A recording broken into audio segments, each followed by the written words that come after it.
আসসালামু আলাইকুম রহমতুল্লাহ। কি অবস্থা সবার, কেমন আছেন?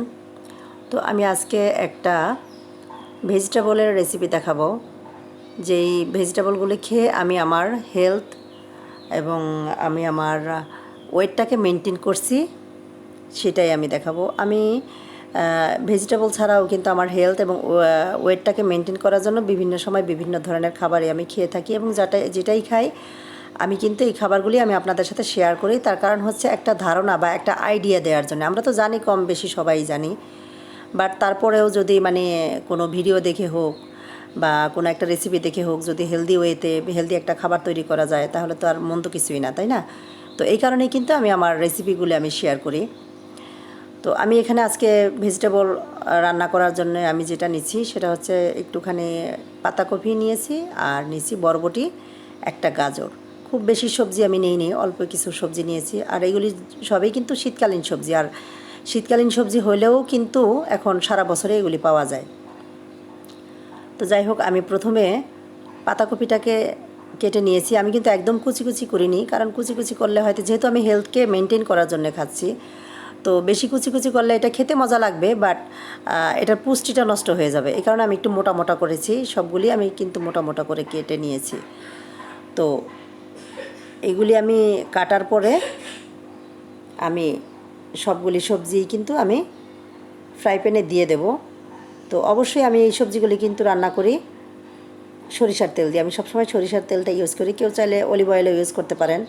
আর সেক্ষেত্রে অলিভ অয়েল ইউজ করলে অলিভ অয়েল কিন্তু প্রথমে না দিয়ে সবজিটা যখন বয়েল হয়ে যাবে, এরপর অলিভ অয়েলটা দিয়ে নেড়েচেড়ে নামিয়ে ফেলবেন। কারণ অলিভ অয়েলটা যখনই আমরা চুলার হিটে যে কোনো তেল দিলেই কিন্তু এটা অক্সিডাইজ হয়ে যায়। তো তারপরেও আমরা যেহেতু বাঙালি, আমাদেরকে একটু তেলে বাগার দেওয়া যেটা বলে, এটা দিতে হয়। এটা না হলে আমাদের তরি তরকারি বলেন বা সবজি রান্না যেটাই হোক, এটা মজা লাগে না, খেতে অতটা টেস্টি হয় না। তো যাই হোক, আমি এখন ফ্রাই প্যানের মধ্যে কিছু পেঁয়াজ, একটু কাঁচামরিচ আর সরিষার তেল দিব। আমি সরিষার তেল দিয়ে আমি এটাকে ভালো মতো করে নেড়ে চেড়ে, আর এটার মধ্যে আমি দেব হচ্ছে একটা ডিম দেব। তো আমার কাছে দেশি মুরগির ডিম ছিল না, আমার কাছে ছিল হচ্ছে ফার্মের মুরগির ডিম। আমি সেই ফার্মের ডিমটাই দেব।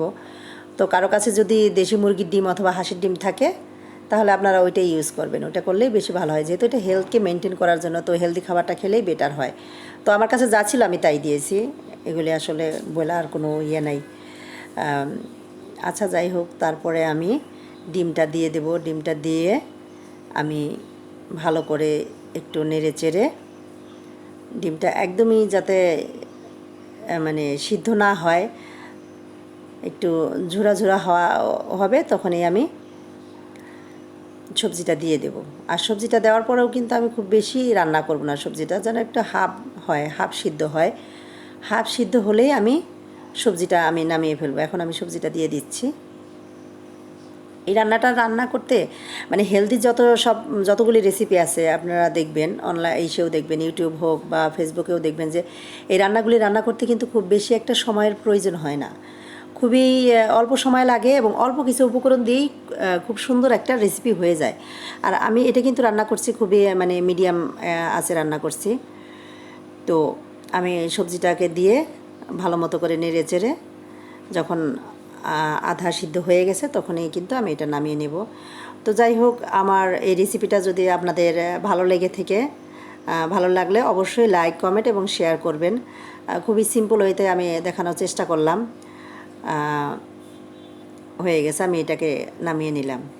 তো ধন্যবাদ এতক্ষণ যারা আমার ভিডিওটা দেখছেন এবং আমার কথাগুলি শুনেছেন। তো সবাইকে অনেক অনেক ধন্যবাদ। এভাবেই পাশে থাকবেন, লাইক, কমেন্ট, শেয়ার করে পাশে থাকবেন। ধন্যবাদ।